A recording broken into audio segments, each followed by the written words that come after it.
உண்மையான அழைப்பு அல்லாஹ்வுக்கே உரியதுங்கிறான். நீங்க யார் அழைக்கணும்? உண்மையான அழைப்பு யாருக்கு உரியது? அல்லாஹ்வுக்கே உரியது, எனக்கே உரியதுங்கிறான். நீங்க என்ன அழைங்கிறான். உண்மையா சத்தியத்தோட, உணர்வோட, உள்ளச்சத்தோட, நம்பிக்கையோட என்னை அழைங்கிறான்.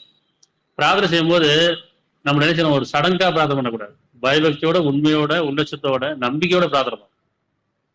நம்பிக்கையில்லாத பிரார்த்தனை கிடையாது.